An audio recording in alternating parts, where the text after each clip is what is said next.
Oke,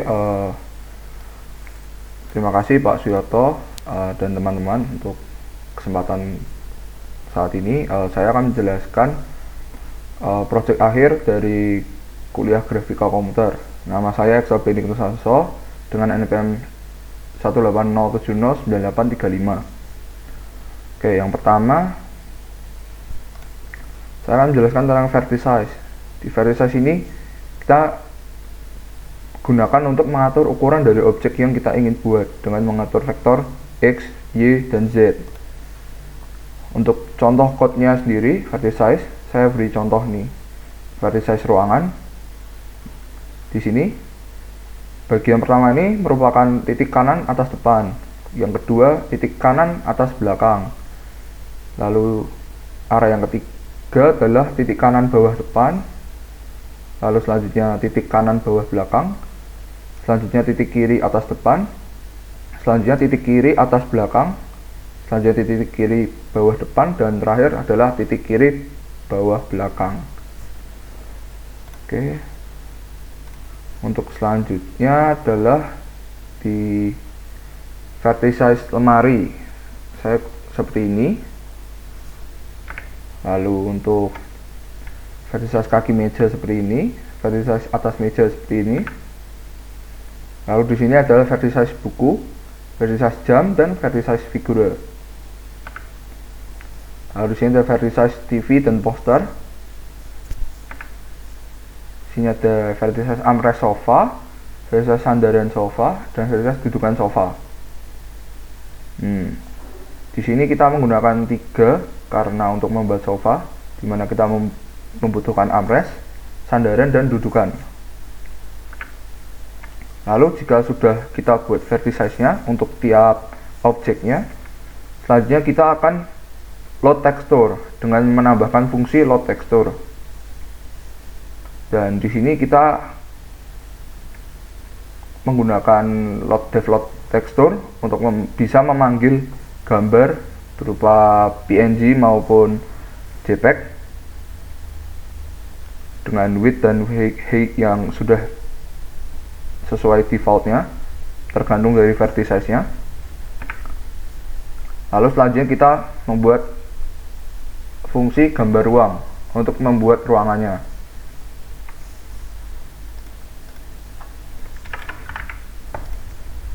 Nah, di sini bisa terlihat dimana kita gunakan if else untuk memanggil tekstur dari gambar ruang tersebut, dimana kita harus melakukan for juga.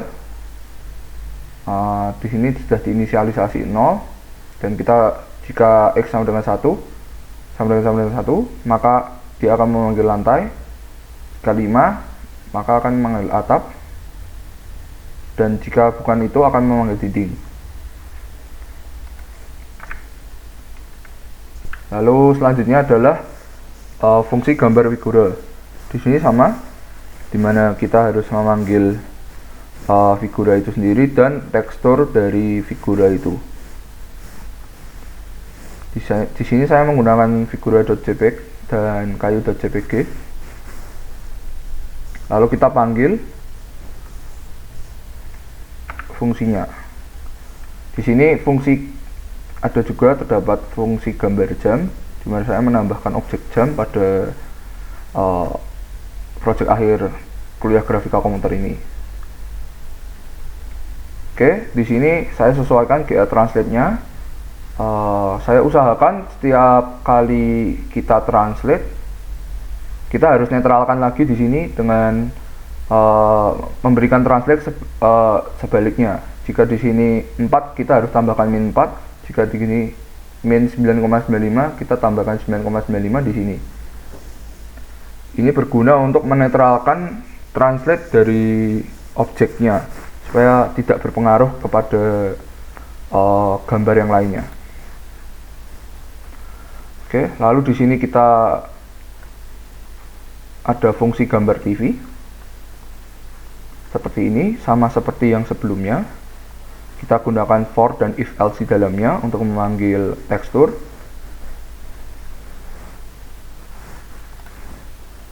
Lalu kita juga sama di gambar poster, kita load teksturnya menggunakan for dan if else. Lalu kita akan juga gunakan for untuk tampak depannya dengan face, dengan memanggil vertices dari poster, sama seperti fungsi-fungsi sebelumnya. Lalu di sini ada juga fungsi gambar lemari. Sama seperti sebelumnya, kita gunakan for dan if else di sini untuk memanggil tekstur. Lalu kita gunakan for juga di sini untuk memanggil vertices dari lemari itu. Lalu ada fungsi gambar sofa. Kita bisa deklarasikan untuk fungsi gambar sofanya seperti ini, sama seperti sebelumnya juga. Lalu di sini juga ada fungsi dari gambar kubus. Nah, kita harus deklarasikan untuk kubusnya, kita ada bagian depan, bagian belakang, bagian kiri, bagian kanan, dan bagian atas dan bagian bawah. Untuk pemanggilannya sendiri sama seperti sebelumnya, kita gunakan for dan if else untuk memanggil vertices-nya. Di sini juga ada fungsi untuk gambar kaki meja. Untuk kaki mejanya sendiri terpisah bagian kaki dan bagian atas meja. Nah, di sini bagian atas meja kita load teksturnya kayu. Lalu di sini saya menambahkan buku, fungsi gambar buku. Oke, di sini sama seperti sebelumnya, untuk pengkodeannya tidak terlalu berbeda. Kita gunakan for dan if else untuk memanggil tekstur dan vertices-nya. Lalu di sini adalah fungsi main. Nah, kita gunakan fungsi main ini untuk mendeklarasikan apa yang ingin kita tampilkan pada hasil dari pengkodean kita. Seperti ini hasilnya. Nanti akan saya tunjukkan juga. Di sini kita gunakan rotate dan translate. Translate itu untuk menggerakkan posisi dari gambar dari yang kita ingin ganti. Lalu rotate untuk merubah arah dari face yang ingin kita sesuaikan, seperti menghadap ke kiri, menghadap ke kanan, menghadap ke atas, atau menghadap ke bawah. Oke, lalu saya berikan ini semua, kita panggil dimen semua untuk gambar-gambarnya. Setelah kita panggil, kita harus melakukan penyesuaian dengan GL Translate dan GL Rotate. Lalu kita bisa sesuaikan, dan setelah kita sesuaikan, kita harus kembalikan ke netral supaya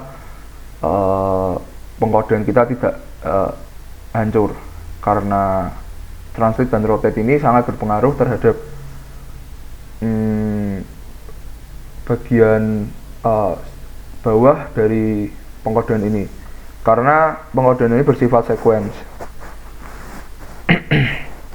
Lalu selanjutnya saya menambahkan fitur quit dengan tombol escape, dan kita panggil fungsi main yang sudah kita buat sebelumnya pada akhir dari pengkodean.